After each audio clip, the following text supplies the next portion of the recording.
Hey everybody, I'm Adam Countryman, and this is the Countryman Sessions, a podcast for artists inside and outside of ministry. You're listening to episode 19, When You're Good at Something, with Josh Masters. Sing the song! Choo choo choose countryman. Choo choo choosing for your country man and woman. Got a question? Just asking, long as you don't sass him. Choo choo choose countryman. I listened to the Order of the Phoenix on the way here. I'm not going to say it on the podcast. Have you told a friend about this podcast yet? Why not?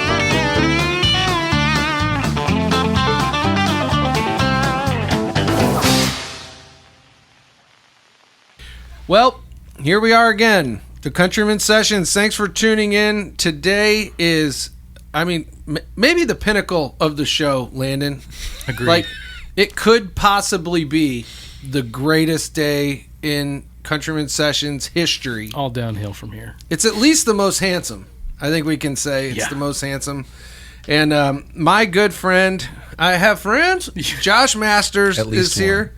Only one friend. At least one. At least one. Oh, well, at least one, only one. What are you going to do? I am very excited that Josh is here. Josh is one of the best vocalists I know, which may not be like the first attribute that a lot of people say about you. This is new to me. Thank you. But I don't think I've ever told you. I don't like to give compliments at all. What? But I'm not an encourager. That's why you had to write these down. You're like, I'm going to do it. I made a list. Even then, it's like still in italics. Like I wasn't quite sure how it was going to go. Josh is a fantastic guitar player, great fiddle player, songwriter, arranger, worship leader, pastor, loyal friend, and among tons of other attributes we could just keep adding here. He's a devoted husband to Sarah, and a father to 7 amazing children. Mm-hmm. And you may be saying to yourself, surely Adam got that wrong. But no, he didn't. It's no typo. It's 7. And a mutual friend asked him when they first met, and I've heard you say this many times, oh my God, you have 7 kids, and your response is always, when you're good at something, you stay with it. Yeah. Sarah hates when I say that. She's like, you've been saying that so long. I'm like, but it works. It's a great tagline for you, I think. It works. I think we should make it like a thing. Like, sure. That's the name of your next EP. Josh Masters. When you're good at something. You stay. ... Oh, my God. I think it's the name of the episode, too. 7 kids. So, when are you going to have an 8th? Let's just jump right in. Why did you stop at 7? You were like, that's a pretty godly number. Underachiever, I guess. I was going to say, that seemed a little low, honestly.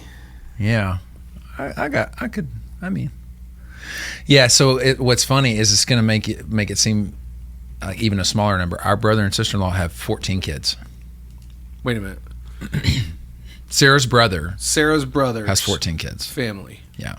Is 14 kids. Yeah, and they're pregnant with their 15th right now. Shut up. Yeah. So when they go out to eat, they just have to buy the rest. They just have to. They just buy the whole restaurant. They're like, we're going to need a reservation for the chain of Chili's stores. Yeah. Only go to places with like a party rental room, just for a regular. Yeah. Crazy. Are they like Golden Corral fans? Like, do they? Well, they don't go out, obviously. Well, what's funny is they don't go out to eat much, but they travel and do like more cool stuff than any family I know. Like they've gone around the United States. What do they have, like a coach bus? Multiple times. Well, they used to, and they have an RV or a motorhome, sorry, but they have like 2 or 3 normal vehicles that they drive because they have multiple drivers in their family. Wow. But they're like the most adventurous family I've ever met. Do you think that that's maybe because they figure, if we lose a kid, there's plenty left? Just disposable. They're like, let's go cliff diving. If one of the kids doesn't come back, we're good.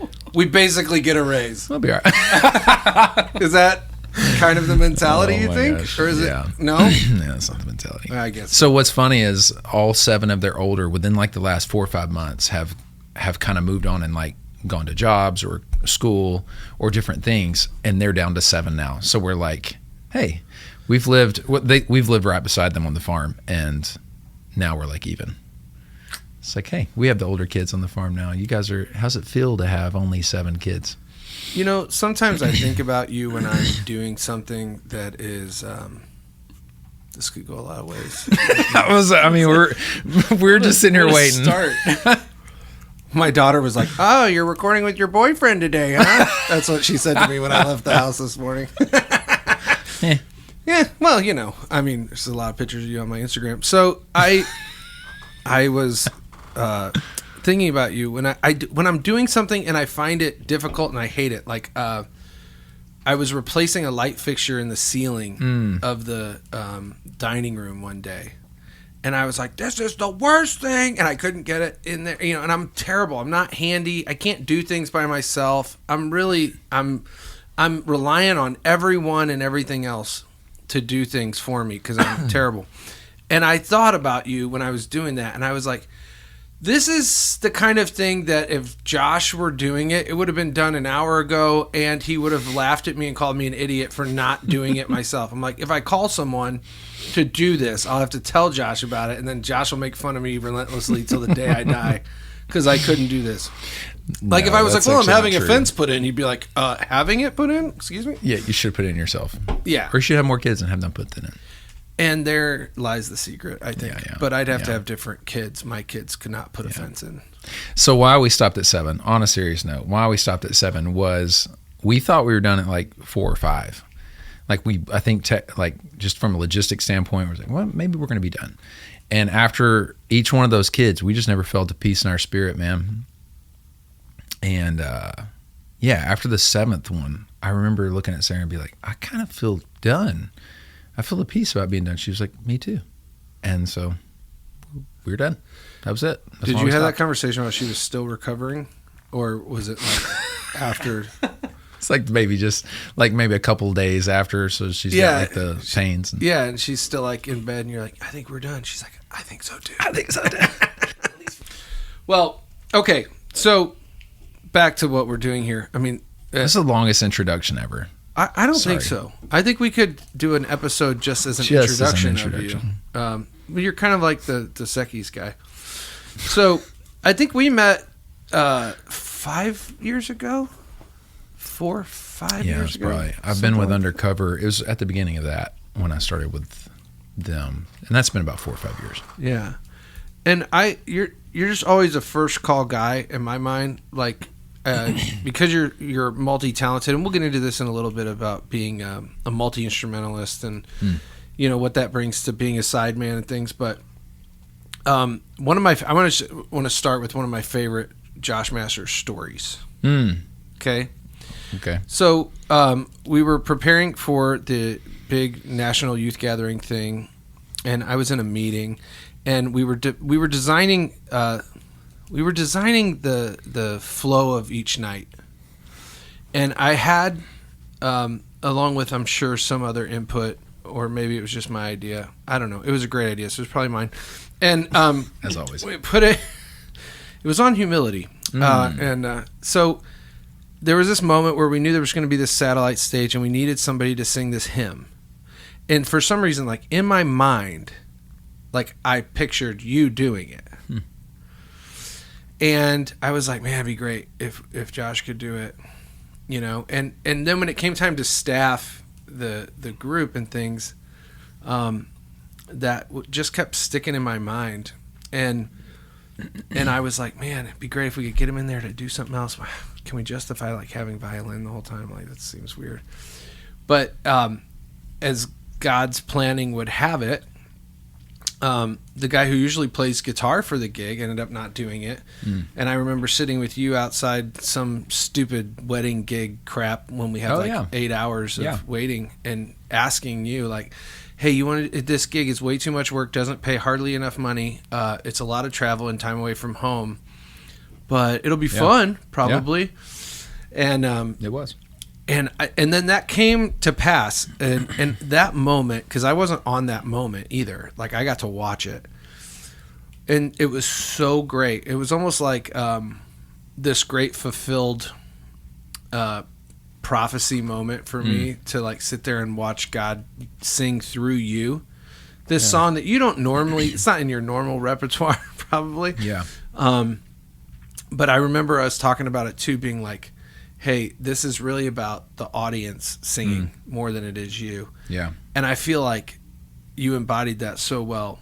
And Thanks, man. I was so blessed just by that whole moment. Like, if there was one moment that I take away from that whole week of shows, that was the moment. Thanks, man. That I was like, that's it. Appreciate that it, does dude. That, and when you brought all your kids on the stage Yeah. for a picture, and I was like, oh man, Stage is really full now. this is crazy. All right, so how did you even get into like doing music professionally? I'm sure it started not professionally, but how did you even like get into it at all? Yeah.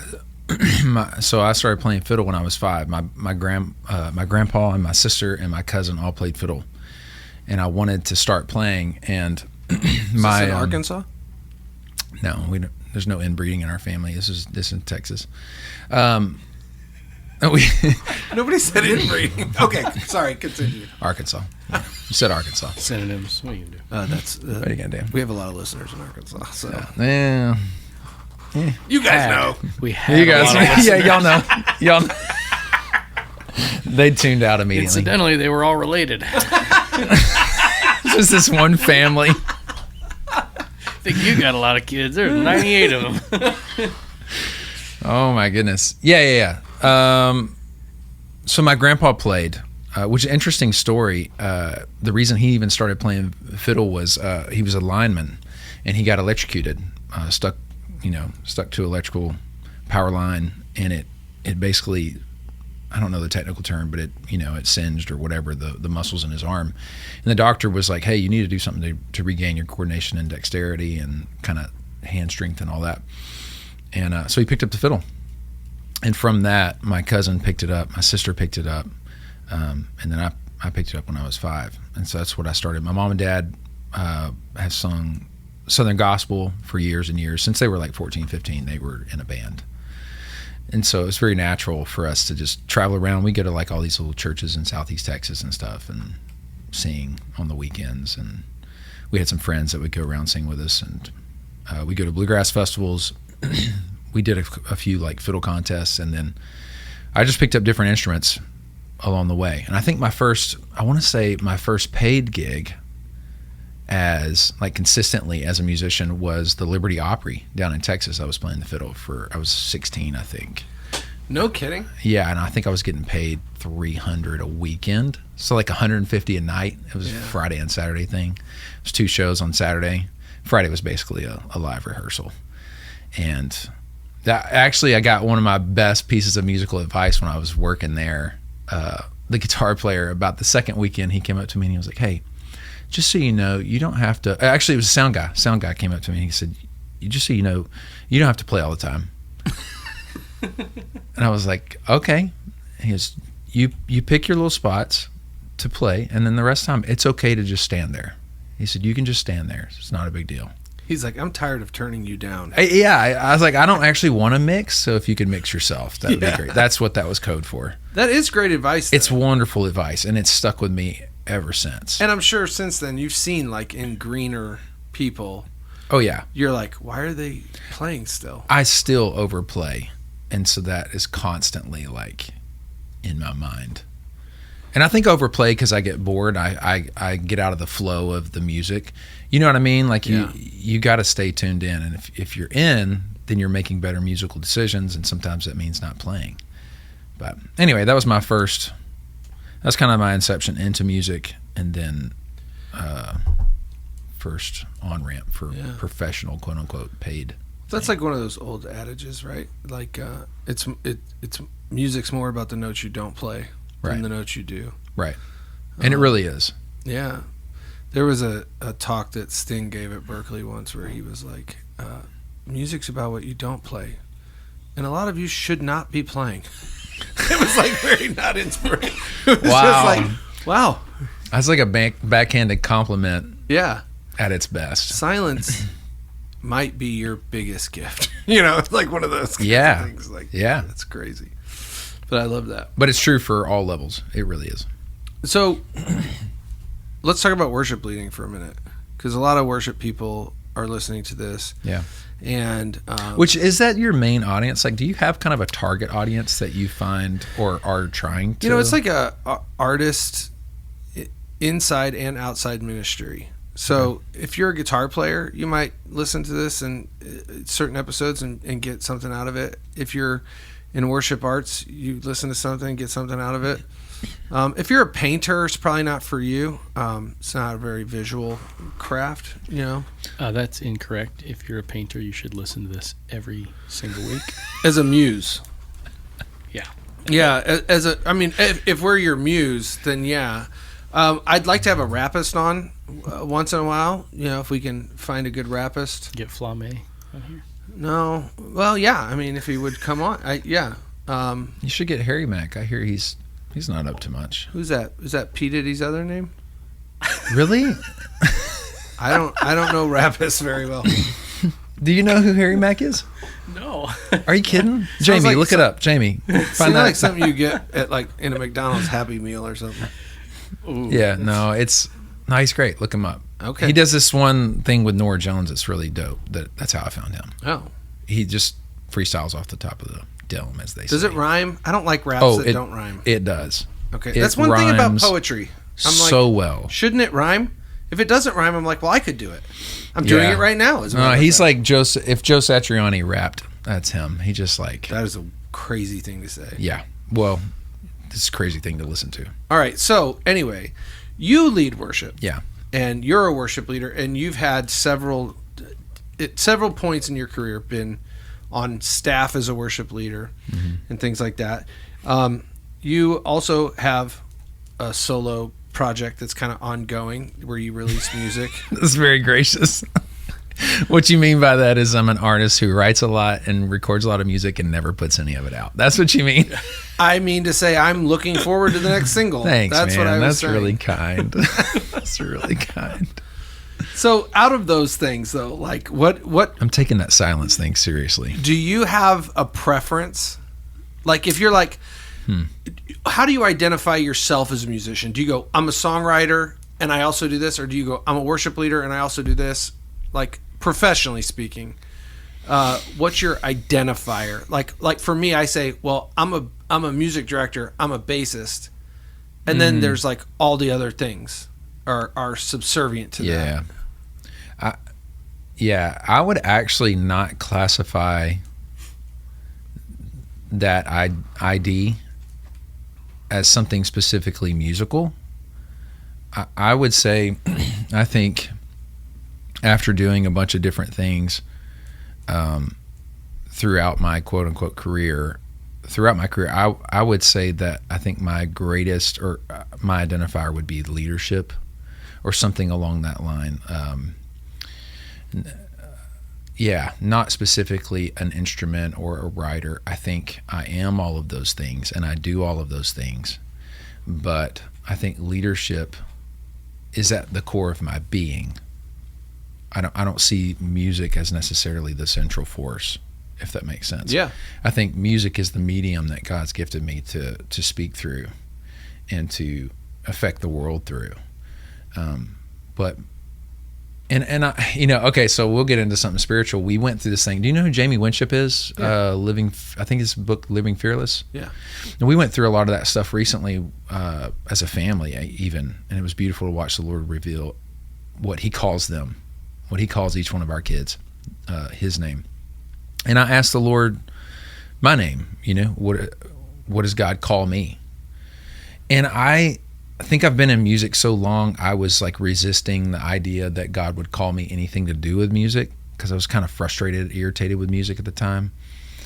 And I was like, if you say anything to me about music, you're going to have to do it in a way that I don't expect because I'm just going to think it's me. And I'm just frustrated with music right now. I know this is very existential, but I sat down and I asked the Lord, I said, Lord, what do you call me? And before I finished my sentence, I heard the words, my musician, in my mind.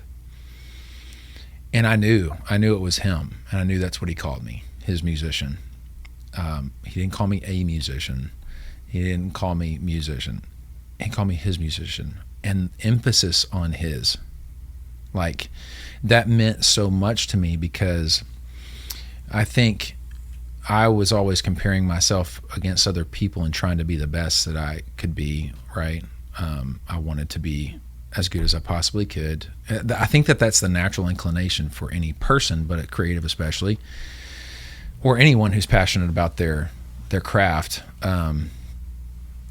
But when I heard it was like my was the most important like it was the most important word in that identity, because it removed my feeling of needing to be the best, because I knew I am that thing without being the best.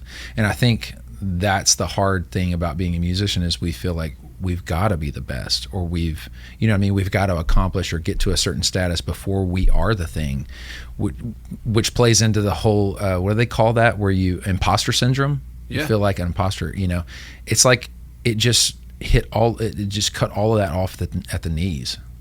And it was like, oh, I'm just God's musician, and I'm that now, and I'll be that always, whether I'm good, whether I'm not, whether I actually have the gift or not necessarily. Like, that's what he calls me. And he revealed some other names. But I just, it's funny that you say the identifier, because I think in the past, I would have been trying to find an identity in the branches of those things, maybe a musician or functioning as a worship leader or a vocalist or a producer or an engineer, or like those are all branches off the trunk. I used to try to figure out which one of those was the trunk. Right. And it was like, no, those are all just branches, and the Lord is my taproot. He's that trunk for me. That's a great picture of that. Like, if you're having trouble figuring out your identity, maybe you're just out on the branch. Yeah. Figure this thing out. Yeah, well, it's because we want to find our identity in what we do. But it's so it's so unfulfilling. Well, what we do, it is a downhill effect of who we are. Those things can't be the same. They're linked, but the horse has to definitely be before the cart. Right. They can't be mixed up. Yeah. And that's why I was asking my nephew recently. He was graduating, and I brought up this thing. And I thought this was really funny. I asked him, I was like, which one comes first, the chicken or the egg? And he was like, I don't know, the chicken. I was like, God comes first. And I think that sounds like a cheesy or oversimplification thing, but it's like, or ignoring the argument. But no, when we're really rooted in Christ and our identity is in him, and we really have come to a place where we understand who we are in him and what he calls us, that name that he calls us, how he sees us, what he created me for in my mother's womb, that Ephesians 2:10 calling, that before the foundations of the earth, he has these good works laid out that I would accomplish them, that I would walk in them. That's got to be the root. It can never be about the fruit. And I think that a lot of people do that. Like we as artists have to produce apples because we're apple trees. Mm. But we're not fed by our own fruit. That fruit is to glorify God and for the building up of the world, and accomplishing his purposes. We don't eat our own fruit though. And we also get upset when nobody else is eating apples. Yeah, but it's literally the perfect example, because it goes back to the same thing of like, well, how many trees are out there in the world that are not in visible circumstances, and yet they're doing what they're doing because they were created to do that thing. And I think that's a question the enemy throws at us. Like, well, what value are you then? Right. It's like, well, that operates under the presumption that I can't be satisfied in the Lord, and I need other people to see this thing and to validate this thing, or I'm not going to be happy. And so he weaves in and sows this seed of fear to change our paradigm and the way that we look at ourselves in the world, instead of saying, no, I can be happy and content in doing this for the Lord alone. And if no one ever saw me, fine. But I think the Lord, or I think the devil weaves in those. It's just like he did in the Garden of Eden, you know. Did he really say that though? Yeah, because we're not that different. We're not. We haven't evolved. No, the human soul is still the same. Yeah. Yeah. Our impression of what is good and what is now. I think that's been one of the hardest things that I've seen. Is like, well, I want it now, and I want this to be good now, and I want to see. Right. I want to see the fruit of it. Yeah. Right now. Yeah, and that's a hard thing. Yeah. That is a hard thing because it's funny when God speaks a word to you or shows you something, whether it's about music or anything else, we take this vision and we automatically like work out how that vision is going to look in our life. And I think we do that with our own art and our own skills and abilities. Like, this thing has to produce this thing. It's got to look this way or it's not successful. Right. And it's like, I think so much of what we compare things to is already something that's so fabricated. It's so fake. And put forward for us strictly to compare it to. I was having this discussion with a friend of ours the other day, and it's like, if you think that like that so much of the music we're consuming today is organic, then you're misled. Totally. Like, so much of it is... Well, and the people behind it. Right.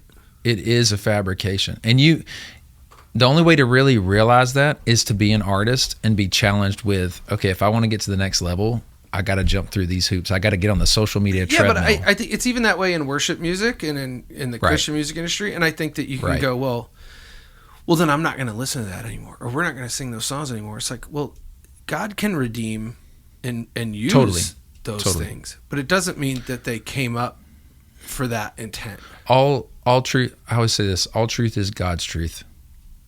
You know, and the enemy, he weaves in seeds of deception into heavy doses of truth. So a discerning Christian can take and weed out those lies that have been laced in and go, no, this is actually still good though. Let's repurpose it. Let's use this thing. Which is kind of what he does with all of our lives anyway. Yeah. We're all screw-ups. And we all have all these failings. And, you know, if God didn't use broken people, then, you know, he could have There's done no that. perfect people and there's no perfect, And I think that's like, that's a bigger topic. I'll avoid that one. Yeah, that's, right now. You know, I think the pastor interview is over. Like, you have the job. We'll hire you.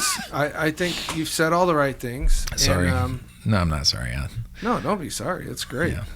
That's what we need more of that around here. Yeah. You know, Landon's I not. just realized how great of a title Pastor Masters is.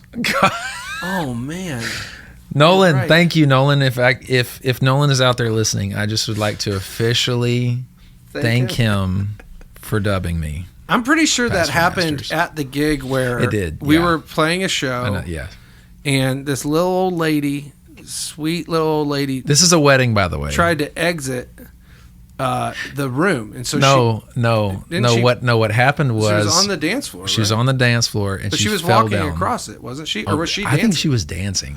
Oh, I thought she was just trying to leave. No, and she was out there earlier in the night, and we were all like, "Oh no, she's gonna fall down." Oh. Like 20 minutes later, she's out there. She fell down. Well, I think that was Josh McGee's first gig too. No one else knows who that is, but that was his first time he was playing keys. I'm sorry, everyone knows who Josh McGee is. Well, they're in our crowd, but there's people in Arkansas. They're like, huh? No, they know. He's the cool black guy on the gig. He is, man. Everybody knows he that. is, dude. So anyway, she fell down. This was like my first or second wait, can I just pause? undercover gig. Which he's like, anyway, she fell down. She fell down is that's a new band name. I call that. Okay, sorry. Go ahead. Well, Nolan gets in the MD mic. I mean, we're hitting something like Signed, Sealed, Delivered or something. You know, the dance floor is going. Well, I just took off my guitar and I walked out there and I said, hey, is there something I can do for you? And she's sitting in a chair by this time in the middle of the dance floor, and her husband, who's, 89 years old, is standing there as well. And I said, can I just pray for you? And she goes, yes, please. She just looks so bewildered, the dance flights, and the music's still lightly going. But I start praying, and by the time I finish, I realize like Josh McGee is over there like playing church piano, and Nolan's got this like ambient guitar pad going, and from that moment on, what you didn't hear was in the talkback the whole time. Yeah, I had no idea. Nolan is telling us like, all right, here's the part where he's gonna heal her, and he's like, lay hands on her. Here we go. Wish. And then it was like, Pastor Masters, ladies and gentlemen. Oh my gosh, dude. You know what's so funny though? There was like, I was like, why didn't I go? Of course, Masters is the guy. Like I'm now where all the rest of us are just jerks, and we're like, she felt that. No. Where'd Josh go? He's like, No, it was like a crew, man. I feel like we were in a flying V formation, man. It's like that happened, and we all just. It was. It was an experience. Yeah, it was incredible. But thus Pastor Masters was born. Yeah. Hey, when you're doing, when you get asked to do a gig, whatever the gig is, maybe it's even like speaking or sharing testimony or something. But let's for the sake of this just talk about the music side of it. Like, how do you prepare? Like, do you set aside time to prep, or do you just go, I'll wing it, or how do you prepare yourself to walk into those situations? Yes, and both of those. I think it just depends. Like there are some gigs, like if it's a music gig, and I think there's music there that I've never played, I will listen through once through and just go. Especially if it's worship music, I'll listen to the intro, and then I'll skip to the bridge. Right. I'll listen to intro, verse 1, chorus 1, and then go to the bridge just to make sure and see if there's any hooks. If there's no hooks, it's like I can flow with this, and I don't even need to listen to it. And it's great. Yeah, I'm listening through what are the parts that I have to really nail. Otherwise, if I'm not doing them, people are gonna be like, "Yo, can you play that?" And that's the worst feeling is in rehearsal when somebody asks you like, there's that part there. You're like, oh, dang it. I can't stand that feeling. Are you going to play the hook, or we just imagine? I can't stand that feeling. So yeah, if it's a musical gig, I usually just try to figure out what my parts are. And sometimes I don't need to actually play them, just depending on the melody or whatever. Or rehearse them. I don't technically need to rehearse them all the time. So yeah, I just try to get the set as soon as I can to gauge what do I need to put in. But if it is, like I just did this whole week of pop shows, high school pop shows, where the backing band for all these choir kids, and it's like 30 tunes per show, and there's no tunes overlapping. So it's like 60 tunes in a week. And that's a heavy lift. Yeah. But if you get the set, and I find that here's something it took me a long time to figure out for me. I find charting a tune is actually more productive than rehearsing a tune. Sure, yeah. When I go through, and if it's just numbers, even, I'll listen through and I'll just chart. Just that visual interaction is actually more helpful than grabbing my instrument and playing through it. Yeah. I would agree with that. 100%. Yeah. So I'll just go through, even if I'm not the lead guy on those songs, I'll go through and I'll chart them all. Yeah. Just to have that information stowed away. I think that's smart, because I think you hear it differently. It's active listening instead of just like listening to it in the car on your way to the gig. Well, and something happens when the instrument gets in my hand. My brain is thinking differently. I'm not learning. It's an outflow, and so I have to do something that gets the information in. You're compartmentalizing that. Yeah. Like, okay, and then when I'm ready, and once it's in there, then it's time to go out. I'll pick up the instrument. Execution is fairly easy. Yeah. That's interesting. Yeah. I like that though. I think that's the same though, whether it's speaking as well. Like I'll put a lot of time into like pouring my thoughts out onto paper. And then never read them. Yeah, or just like have points, because I heard a guy say one time, it was a preaching class, he was saying sometimes the greatest thing you have to, like the greatest work you have to do is figuring out what gold to leave behind, because you can have so much to say.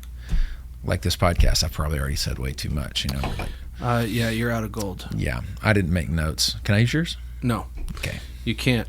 What gigs do you do that you find? Well, let me just put it this way: what gigs do you have to kind of force yourself to do where you're like, I don't want to do this gig, but like I should because it's like good money, or I should want to do it, and so I let me just do it. And even though you find, like, what gig do you find like the most annoying gig, like type of gig? Like, is it a church gig? Is it a wedding gig? Is it a funeral? Is it this kid's musical? I wouldn't say I'm really annoyed with any of them. So you're better than everyone? Is that what you're saying? I mean, no. Are you just annoyed with the ones that get in the way of your male modeling? I think no. I think that it. I think that it depends. I've realized that the most important thing for me is who I'm working with /for. So if I'm doing an event that's like, usually the things that I get most frustrated at are events where the communication is not clear. Right. It's usually not the music or the things like that. It usually has to do with communication. Yeah, parking. Yeah. Like I did this, one of those pop shows, and I love the guy who runs it. But he was, we did one of the shows at a high school, and then I was like, hey dude, is it still the same place? I was about to leave, and come to find out it had been moved to a church. None of that was mentioned ever. And so I would have gone, another way. And that stuff gets annoying to me pretty dang quick. So it's more about the pre-production, if you will. The preparation and sometimes who's doing it or things. I've just come to a place where like I'm super thankful to even get to do it. If I have the opportunity to play, much less make money while you're doing it, man, how is that not a cool thing? Yeah. Well, that's a great perspective to have, and one that we all need to keep in mind. It's so easy. It's so easy because there's a lot to be frustrated about with the music business. Yeah, of course. But a sense of gratefulness, man. It's kept me from jumping ship sometimes, Yeah. Do you? You're not currently, and correct me if I'm wrong, you're not currently on staff at a church doing the gerbil wheel every Sunday kind of deal. Do you miss doing that? Sorry, hang on. Let me open this real quick. No, please. Moment of silence. Yeah. It's not something that I miss. I don't prefer. I haven't found a church that I like wanted to be on staff at. I enjoy working with the people. I just don't really enjoy the day in, day out office stuff, Yeah. It gets the emails. I don't like pointless work. Yeah. I want to do the thing, and it's like I don't want to do emails. Yeah, you're not I could just watch Netflix for a while until this next meeting kind of guy. I hate that. It makes me feel like a piece of slime, because if I'm there to give my time, then I want to give my time. But anyway, that's kind of the frustrating part. It's either been that or certain toxic leadership traits from certain churches that I didn't really want to work that close with. Love the people, want more from leadership. Yeah, is a common. Yeah, and that's not to say they were all bad. It's just to say I think distance is probably healthier for this relationship long term, and it's helped me stay longer at certain places. I wonder if a lot of the frustration, because there's a lot of like support groups, and things for worship arts people, who are like, I just, I don't feel fulfilled, and I feel like God's called me to more than this, or whatever the case is. And I'm not downplaying that to, I guess I am a little bit, but I wonder how much of it comes from like. I don't feel like you're downplaying it. I feel like you're expressing kind of the frustration of that tension. Well, and is that a result of having too much time on our hands? Like, well, I wouldn't even begin to say it's a time thing. I think that, and correct me if I'm wrong, but where I've gotten to as I've matured in worship leading in like the church world, I think we're trying, as a church, American society, we're trying to attract like high performing individuals, and usually those are artists at heart, Right.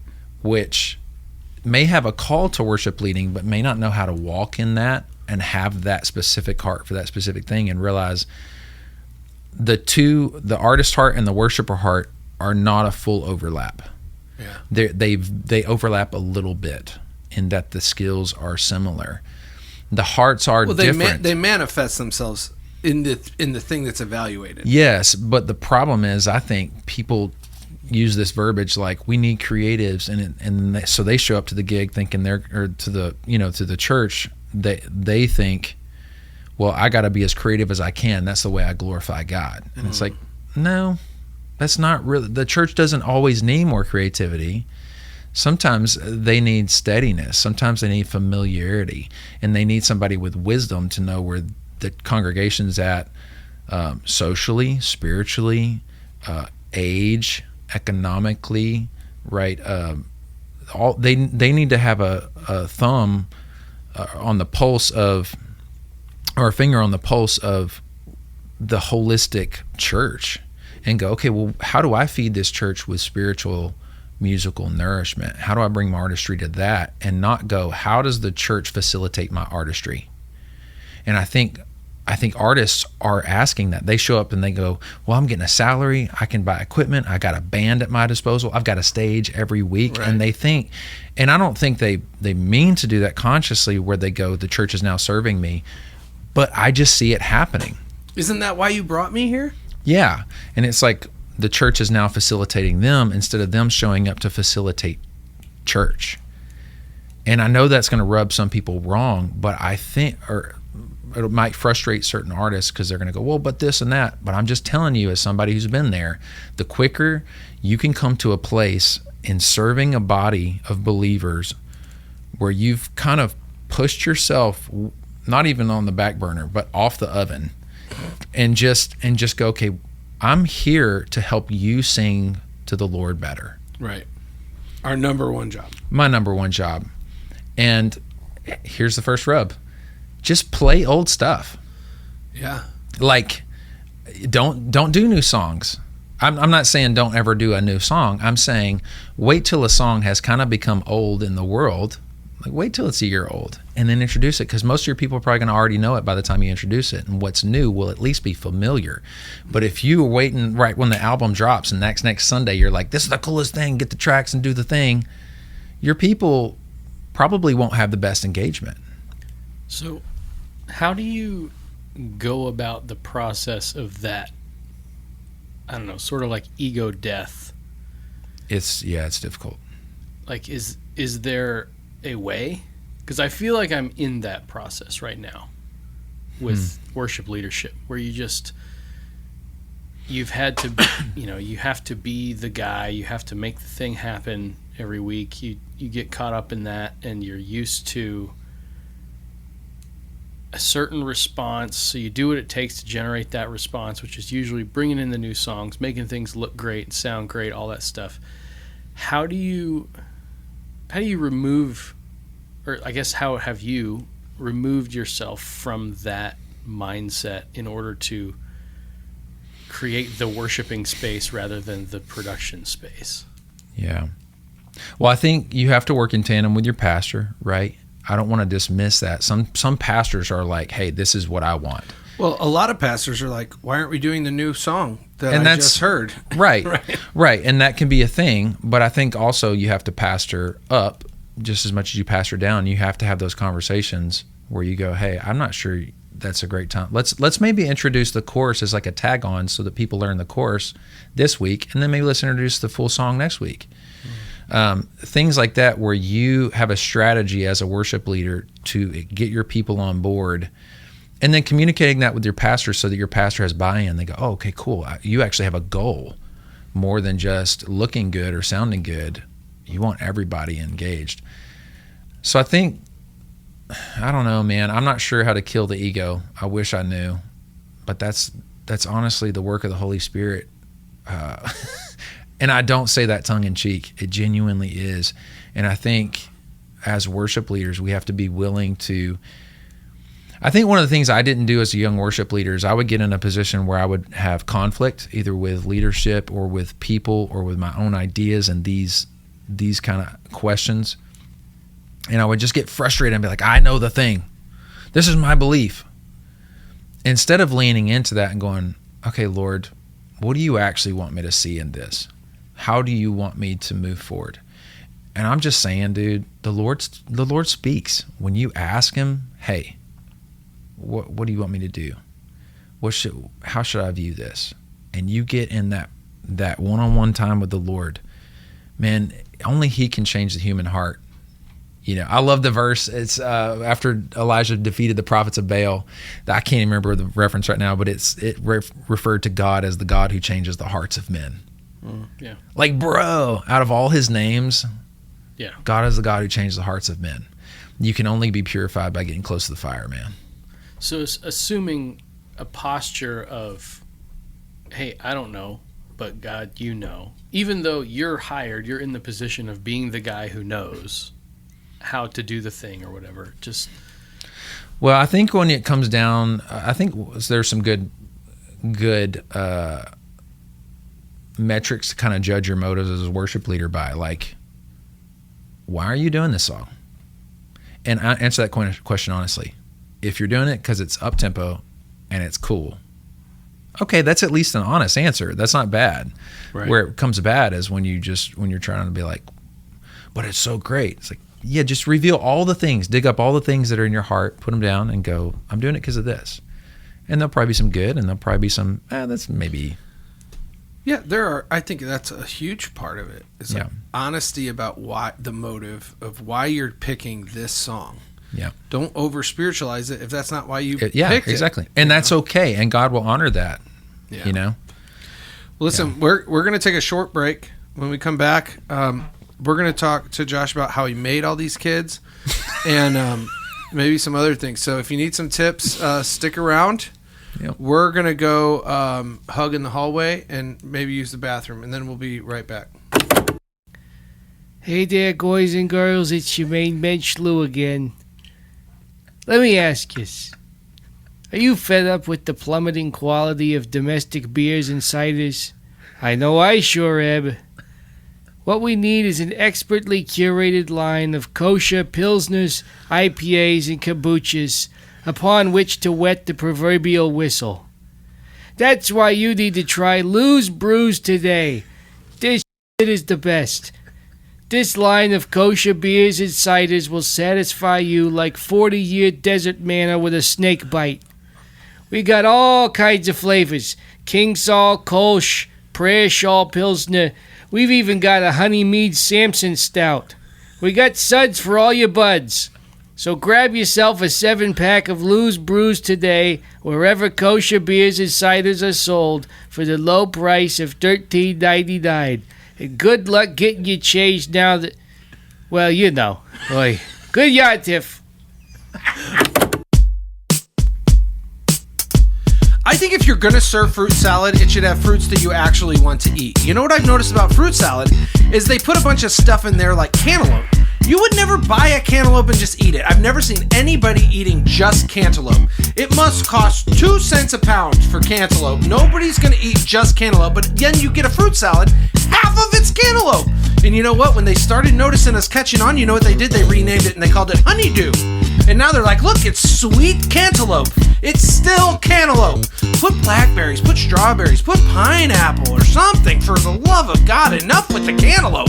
Anything that's called melon. I don't get watermelon either. I don't like watermelon. I don't think it has any flavor. It's just water. It's mealy water in your mouth. No more melon. No more melon. More berries, less melon. Okay? Can we make that happen? Somebody call Howard Butts.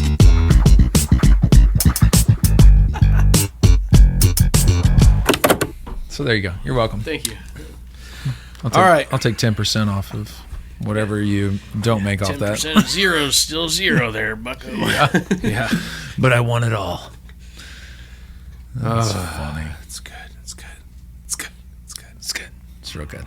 It's real good. And we're back. Welcome. We're drinking non-alcoholic beers.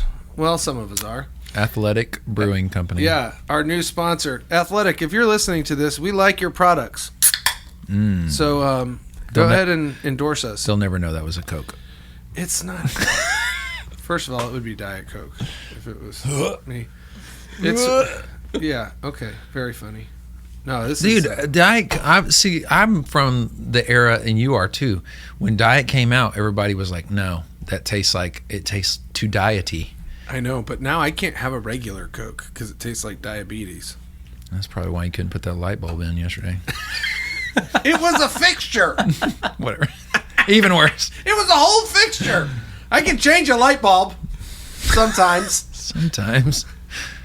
Sometimes it's one of those that's like in the shade and you have to figure out, it's complicated. Mm-hmm. Well, Anyway, I hate you guys. What is... This is for Josh Masters. What are your favorite bands or artists that you listen to? Like, who'd you listen to on the way here when you weren't on the phone? Oh, I listened to Louis L'Amour, man. The author? The author, yeah. You said who did I listen to on the way up here? So that's two in my mind. Okay, what about music? Questions. Yeah. I listened to the Order of the Phoenix on the way here. I'm not going to say it on the podcast. I mean, you just did. Is that an edit point? That's going to be right after the theme song. Listen, the Order of the Phoenix. You're not going to say it on the podcast. It's a Harry Potter book. It's, I didn't know. Yeah, it's about the dark arts and witchcraft. Okay, but geared toward children. That's probably why I don't know anything about it. Yeah. Okay. So, it's so funny. I feel like this guy is fairly popular, but no one ever. When I ask them if they ever listen to him, they're like, "No, I don't know who that is." Patrick Droney. No, I don't know who that is. Okay. Well, you're welcome. You can check him out anytime you want. Patrick Droney is a wonderful writer. His voice is so good. And I think he actually, I think he's partly a self-produced artist, but he's legit, man. He's got, I love his records. I can just listen through them. I just love his music. Nice. I also like the Teskey Brothers. Please tell me you know the Teskey Brothers. Okay. Yes, praise the Lord. Dude, we saw them live at Bayou City? Bayou City Music Hall? Music Hall? Yeah. Dude. One of the best shows. His voice is unbelievable. The Landreth Brothers. You know the Landreth Bros? Man. Come on. That's just the best stuff coming out right now. It's unreal, dude. And I've followed him for a long time before he was like kind of started being a thing. And really like this is going to be obvious. I love bluegrass music.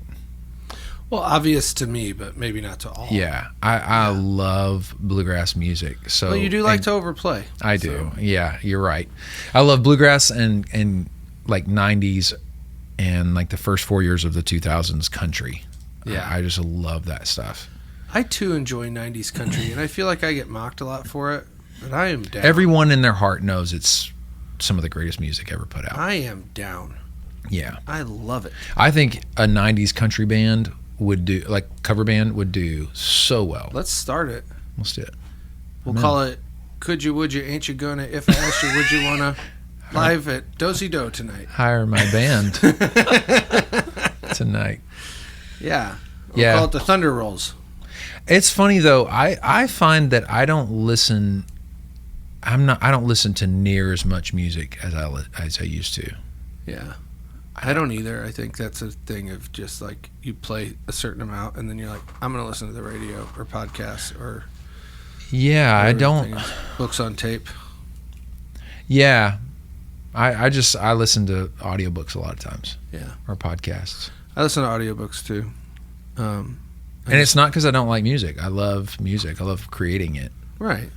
Yeah. I don't know what that is. I just finished listening to Original Sin again. It's one of my favorite audiobooks. I just finished listening to that for the first time. Yeah. On your recommendation. Okay. I said Patrick Droney. You didn't know who he was. I feel like not knowing what Original Sin is probably worse on my part. No, I don't think so. What is it? About Joe Biden's presidency and how terrible it was and all the the ways that they hid stuff from us. And Jake Tapper wrote it. You know, Well, I already know all that stuff. yeah. I mean, it's nothing new. It's just interesting to hear Jake Tapper read it, like in his own voice. It's It's pretty fascinating. really well written. Cool. Original Sin. Yeah, Okay. yeah. It is very good and short. So it's good for dummies like me because I keep my attention span. Yeah. I also like podcasts. Like I recently have listened The to Countryman Session. some. Yeah, you're right. I've recently listened to some stuff on the Deep End Yeah. with Gary Wayne. I don't listen to a lot of his stuff because I don't. And I'm not sure exactly how I feel about Gary Wayne, but I feel like he's at least not crazy. I only listen to this podcast. It's probably not smart. I go back and I just listen to us, and that's it. And I listen to it for 6 days. Hence the narcissism. And then when the next one comes out, I listen to that one for 6 days. You know, I feel like it's While you're drinking Diet Coke? sometimes Oh, or okay. athletic, non-alcoholic athletic. beer. Mm. Yeah, I listen to it while I'm reading the big book for AA. It's helpful. You know, it's good. So bluegrass, you're doing all that. So you do all this music stuff. You do some of this. You do some church stuff. You've got this family. Like, how do you find? Is there such a thing as finding like this balance of family life and hustle and being a musician? Yeah. Well, I'm not really a hustler. I don't view myself that way. Right. I probably need to spend more time doing that. But I spend a lot of time with my family. I spend as much time with them as I possibly can. So what's the gauge to whether or not you take a gig or take a church service or take a... Primarily, do I like the people? Like, do I want to hang out with those people? Because music is so social. Right. It's so social. It's not just a musical thing. That's the best part about it. Yeah. Is the relational, and then if the relational is good, then the music's just that much more fun. So the first thing is that, because that gauges just the enjoyment factor of it. And then the second thing is pay. I have to factor that in now. Right. And one affects the other, if that makes sense. Sure. If If I it's a really, worse hang, it's going to be more money. oh, for sure. Like I'm either not going to do it, or it's got to be. Yeah. It's got to pay better, or it's just like, and those aren't always the only two factors. I mean, it's like, well, do I want to do it? Period. Yeah. You know, sometimes a church will hit me up or whatever, and it's like, no, I want to spend that day with my family. Yeah. And it really doesn't matter what they're paying or if the people are cool. It's like, does that make sense? Yeah, no, it makes perfect sense. I think it's really interesting because some people, and I find myself in this situation a lot, it's like, well, I have to do it, right? Like if there's a Sunday. There are those seasons, for sure. Yeah, if there's a Sunday where I'm not working, I'm like, oh, I should be doing something, right? I should be making money or. Yeah. That's the hard thing about. And that always is there. It never goes away. Yeah. And I think that's become really. Anyway, that's a different podcast, different topic. Is it though? Maybe not. Welcome to our confession tapes. This is Deep Things, Side B. Side B. Deep End. So you That's what it think is. that there's not really necessarily like a balancing act to be done. It's mostly just a series of decisions. Yeah, I think. Well, there's always balancing, but I think when you view it through the lens of priority, that helps you feel better about the decisions you make. Is I think what I'm saying. It's not. Yes, it's. You have to balance things in life, right? Sometimes you just have to go do the thing. Whether those other two things are, maybe it's a sucky gig and you don't really enjoy the people or they're not preferable. You just go do it. You know, that's okay. It's I forget who said it. I think it was Josh Howerton. He was talking about his grandpa. You get up to go to work, not to play, or something like that. You don't get to go. You don't get up to go fun or whatever. You get up to go to work.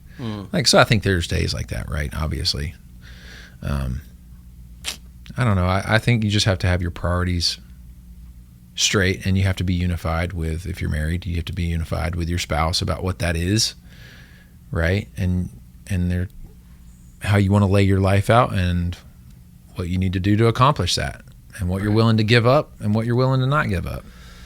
Yeah. Because that determines the decisions you make. So you've been reading my diary. That's what you're saying. Yeah, and I read your book that you put out about all that, and it's really helped me. Yeah. So thank you. I'm glad. So, I think more and more now we're seeing mercenary worship leaders, and I use that term and just to say like they kind of travel around, they bounce kind of between some different churches. There are seasons where I'm that, right. Like I'm leading worship here this weekend, the next weekend I'm over here, and I think we're seeing more of that in certain areas of the country. Mm-hmm. And certainly in Houston, it's pretty common. And even churches hiring like a worship leader, but they may not be like a member of that church, but that's like their seat, that treated like another thing. You've done a lot of this in the past, and even being on staff at churches. How important is it to you, Josh Masters, not necessarily for everybody else, but from your perspective, like to be, if I'm leading worship, I would like that to be at the place where my family is at. Yeah, I've actually over the last few years tried to separate those things from having to sit on the same couch together. So we attend a church in the afternoons called Grace House, plug for our church down in Conroe. Up in Conroe. Up in Conroe? Yeah, I guess that's true. Up from here. From here, yeah. It's like 3 feet in elevation. Conroe's only down from Dallas. Okay. I didn't know that. Whatever. You probably know the weather for tomorrow, too. 89. Yeah, I don't know that. Yeah, so we attend there in the afternoons, and that's our family's church, and we would attend there. Like I do lead worship there sometimes. Sometimes I'll just play, but we cycle in different worship leaders who aren't necessarily from our church, or they don't. That's not their home church. It is my home church, right? And it's my family's home church, and it's where we would attend whether I was doing that or not. Right. And I have come to value that more than trying to find a job at a church. And that it's a very hard place to live, because if you're needing to have a job at a church, like that's your vocation, it's going to be very hard to find a church that fulfills all of the things you would be looking for if you weren't needing it to be a job as well. Does that make sense? Yeah. Yeah. So that's all the things that your family needs it to be. Yeah, exactly. Yeah. Yeah, once you have a family, it gets even more complicated. Yeah. And it's not to say that there aren't great churches that can fulfill both those things. We've been at those churches, and we've been at those churches where it's not. And those are very miserable. And I've just come to a place where it's like, no, this is very important to our kids and our family, and this is something we need to be doing. And I think you have to follow the Lord in that. That's really what it is, just discerning what does the Lord have for our family? Because there's been seasons where our kids have followed us to different churches where it's like, I don't think this is necessarily where I wouldn't choose to be here, but the Lord is calling me here. So this is where we're going to go as a family. And they're like, okay, cool. And then seasons like this where it's like, no, I need to prioritize my kids' church life and their spiritual growth, their church community life. So really it's just discernment. Like, where do you need to be? Is the Lord calling you to be vocationally plugged in here or not? I feel like the Lord might be telling me right now to go lead worship at this church on Sunday afternoons in Conroe. So if you know of any openings. I do. Yeah, I know of a specific church. There's a really cool family that goes there. They have a bunch if of I kids could spend more time with the tribe of Joshua, I would be totally down. Come on, dude. I would love that. Come on. I'll even volunteer once. I've wanted to invite you to play, but you're always in Richmond. Yeah, which is it is a drive. It's a weird thing for me, because I'll it's way down there. It is down there. I'll lead worship somewhere on Sunday morning and then go to Richmond and go to church with my wife. Yeah, at the afternoon service. Yeah, so that we can go to church together. And it's hard to make that shift in the 45 minutes turnaround of take off worship leader vocational hat to going to worship. Yeah. You know? Yeah. I find myself not singing most of the songs. Yeah, and that's hard. I don't think that's necessarily. It's not necessarily bad, but there's a part of it that I think for me, I want to work towards having a vibrant community church experience. The thing that I want people to have from a worship, like if I'm a worship leader and I'm wanting them to experience, I want that for me too. When I step off stage, I want to be able to experience that as well. Yeah. And that, you're right. There's a lot of heart shepherding that has to go on of like, Lord, help me be able to be in the place that I can be a part of the church that I'm claiming to help, you know? Right. We were doing a church service one time, and when the service was over, we came off, and I said, "Man, that's a great set. That was a really, really great set. That plan was." Somebody didn't like that, did they? That plan was excellent. And you said, I'm paraphrasing as I can remember it, but you said something like this: any leader can lead out on a great plan, but it takes a really great leader to lead out a crappy plan. And I was like, that felt like a backhanded slight somehow in the moment, because I was like, I think I was leading worship, and it was like, and instead of being like, great job everybody, I was like, that was a great plan, you know. And you're like, well, who cares? Well, you know, you didn't mean it that way, but it got me thinking, and I was like, wow, is that true? Is that really true? And so I get my question to you, and we talked about it at the time. It's not like a surprise, like I'm springing on you now or anything. I don't remember this, by the way. You don't? No. Oh man, it was fantastic. You're like, you want to know if you're a really great leader, like lead on a plan that you're like, this plan sucks, and still make it work. Yeah. Which is funny because Adam told me that story, and I have planned only crappy services ever since then. To prove my leadership. Yes.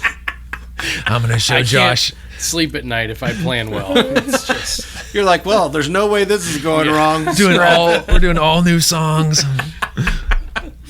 So, how do we figure out how to be the kind of leader that can lead through less than perfect plans? Like, can you unpack that at all? I mean, I know you're saying you don't remember saying it, but Oh no, I could totally see myself saying that. You know, okay, so it's funny. There's this one instance recently that happened at this church I was leading at, and this lady passed out, or a guy, I don't remember. Somebody passed out while, like, during a really quiet part of the worship service, really reflective and beautiful, and this person just, boom, you know, and it was like, oh, kind of like the undercover gig. right. Only you weren't playing Sign, Seal, Deliver. Yeah, and we're in a church, and now it was very quiet, and so everybody's looking at this person, and this person, you know, one of the worship leaders that I'm leading with is singing the song about peace and all this stuff, and I think this was a thought from the Holy Spirit, because what immediately entered my mind was, I want to act in such a way that I'm gonna look back on this and be happy I acted this way. I did what I did. I don't want to just fly over the moment and hope that somebody else leads through the moment. Right. Like somebody else is gonna to catch the hot potato, like not me. And so I just kind of took charge of the moment. We stopped and we prayed for this person and like intentionally led through that moment. And I don't know if I did all the right things, except that I'm proud that and thankful that I was intentional in that moment. And I think that is applicable to a lot of things. Is really when the plans don't go as they should, if you can really just pump the brakes and go, oh, we're all human beings in the room. And that's fun. And it's funny because I think there's such a spirit of pretense that enters a room when you're like leading. And it's almost like there's this loftiness that we forget like when I'm leading worship and you're in the front row, somehow this relationship changes. And there's a lot of pretense that enters in this space between you and I. And I'm pointing at one of the co-hosts right now for all those who are not able to see my hand actions. But I think if you can break that down and remember, these are my friends. These are the people that I'm in the foyer talking with and loving on and praying for and texting throughout the week, and just break down that sense of pretense. It allows you to just enter those moments that otherwise might be awkward, and they turn out to be something really beautiful. Usually those awkward moments are great opportunities for real vestment to happen. And people love that. People love being led by a leader through awkward moments. In a practical way, I think that's part of why I think having a green room at your church is necessary for your team. Yeah. But, and I know people will be like, start sending us emails like, oh, Right. you know, Right. stupid. God, get off the internet. Like, Yeah. Go touch grass, you idiot. Yeah. So anyway. Go listen to a different podcast. God, Yeah, or do something else. God. move out of Arkansas. Sorry. I love you. I love you people in Arkansas. Yeah, we're talking about the Catholics now. So anyway, but I think there's something to be said for like being out in the lobby before the service, not just after the service, but before the service. Like I try to be, and I don't think I do it great, but I try to be the same person on the platform as I am in the lobby, or talking in the same way. At people least. sense that. Yeah, and not trying to have like a pastor voice or have some kind of pretense. And so I'll often make a joke or something stupid that has no relevance to anything we're about to do. But trying to like... It's disarming. Yeah, trying to break down the walls a little bit. And I feel like we do miss that mark a lot. And I think part of that is that we're so preoccupied with like, are we ready to go out here and do this thing? Yeah. And well, and I think that like preparedness, like you're talking, when I heard you say ready, I think preparedness. If you're ready and you're prepared for all the technical execution, when those things happen, it doesn't throw you off. Right. You know, when the lyrics go wrong, you're not standing there going, what are the words? yeah. You know, in that moment you could go, I don't know the words. What's something I can break the band down, and we go, hey, let's sing something super familiar real quick while they're getting this together. And you just start off in a hymn. So you just reminded me of something that is maybe one of my favorite worship moments. God, I love this so much. And I love it so much because I feel like you rarely mess up. And Me? yeah, Oh like my gosh. like when we've been on a service together or a gig together, like you're pretty solid. Like in terms of like dependable, like I appreciate you embracing the lie on the podcast. Thanks. well, this is about to shatter it. So we're doing this service, and I said,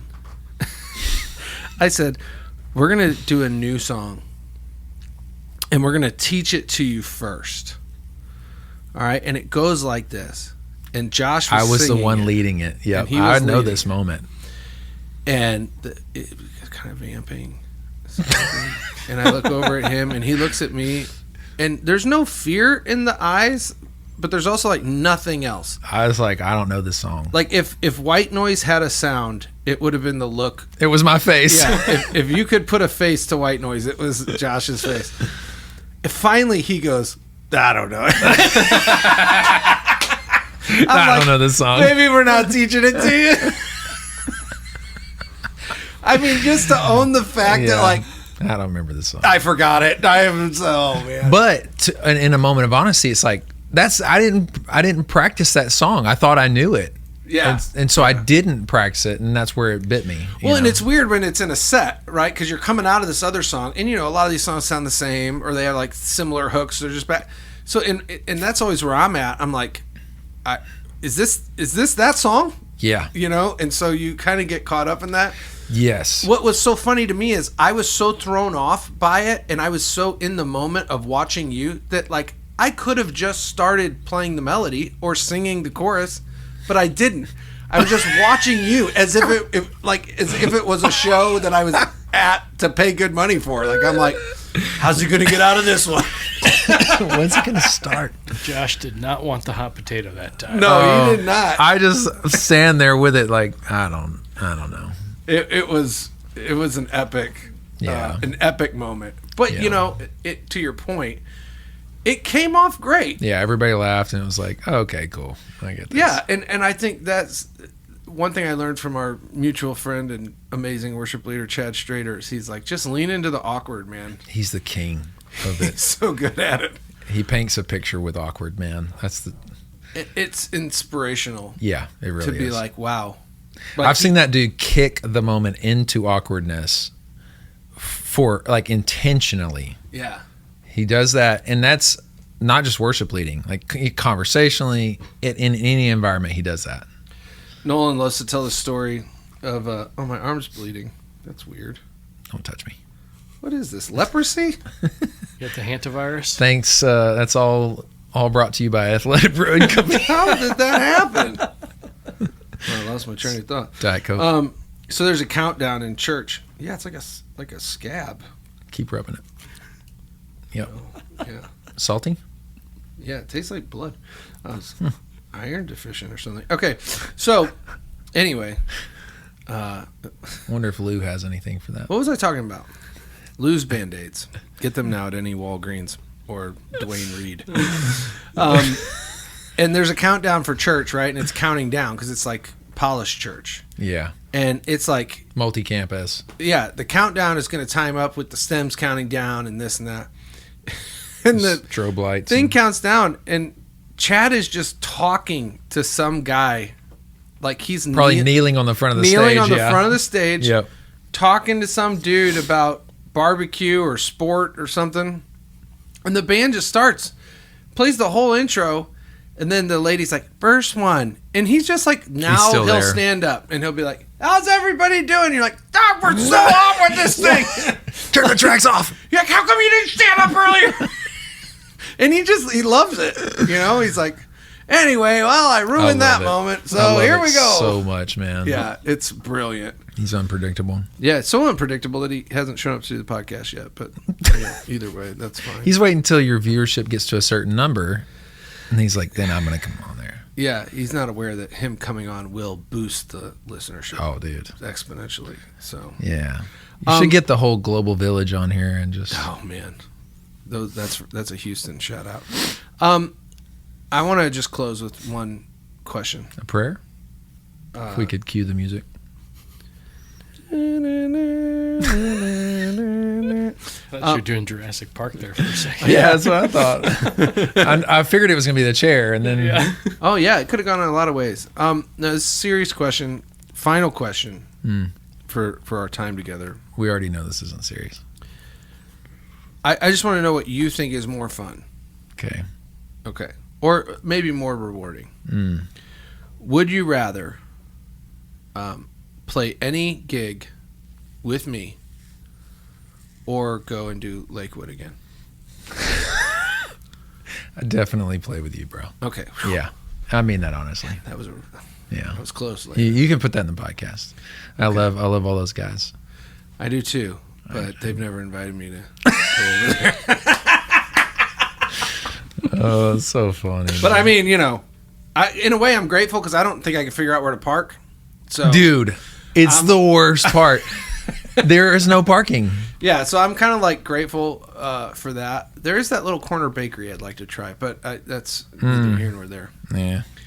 But yeah, man, I'm just grateful that you took some time and came on and talked to us about this stuff. And I always value being on a gig with you. Same. I feel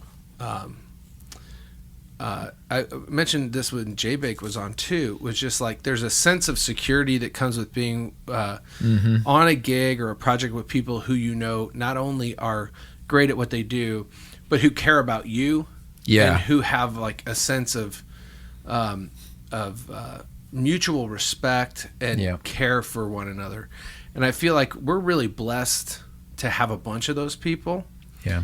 And you're certainly one of those guys Thanks, that man. I know if you're out there doing this thing, it's going to be great. Thanks, And dude. so I so appreciate that. Thanks for your example that you have and you give to a lot of us as a dad and as a husband and a man Thanks, of man. God. And very grateful for that as well. So Same, dude. I hope to have you back on when we're on video. Let's go. That'll be fun. I want to have you and J-Bake on at the same time and see Oh, which dude. one I am more attracted to if you're side by side. Because I had this thing with J-Bake where I was like, I mean, because he's so handsome, He's a stud, man. you know? He's a stud. But I feel like if you guys sang Ebony and Ivory together, I could decide which one. Just yin and yang. I like in this scenario, you're both really into me. You know? Like, I think that's what's most helpful for me to imagine. You're an idiot. I mean, I haven't thought about it or anything. Not like you spent any time dwelling on it. No, like I haven't Yeah. imagined it. Yeah. That's crazy, you know? But I just feel like... You're gonna get kicked out of Lutheranism, bro. No. Lutheranism? Lutheranism. Lutherans... Luther is gonna kick you out. Luther would have kicked us all out by now. We are so off of Luther. Anyway, that's a different podcast. So, And on that bombshell. oh yeah. Well, nobody listens to the end. You're kind of right. We're like, oh, there's 2.5 minutes. Yeah, exactly. Next. They're like, I bet he's going to start talking about follow me on Patreon now and all this stuff. Which, by the way, we have redone the tiers on Patreon. You should definitely visit patreon.com/The Countryman Sessions. It's super affordable, but very helpful to us because we can't continue to do this and provide content and helpful things without being supported. But the main thing I want to ask people to do, and Josh is so good at this, and I so value him for this, tell a friend about the podcast. Not everybody has 9 people in their house that can automatically follow on all their individual accounts, almost like a cell phone bot farm. I mentioned I was coming on the podcast today. Yeah. And I said, I'm coming on the Countryman Sessions. And they started singing the song to me. Yes. So the song is That like, is and they've heard it amazing. once. And they were like, choo, choo, choo. I You're was like pulling off whoa. you're off the farm and they're chasing after the car like, sing the song! I love that. Oh, my Thank you God. for not wearing a shirt today, too. We Yeah, appreciate that. just as for you, always. man. Just for you, bro. Listen, we are so grateful for all of you for listening. Follow Josh Masters on Spotify. Great music up there. And we'll see you next week here on the Countryman Sessions. Choo choo choose countryman. Choo choo choosing for your country. Man and woman, got a question? Just asking, long as you don't sass him. Choo choo choo.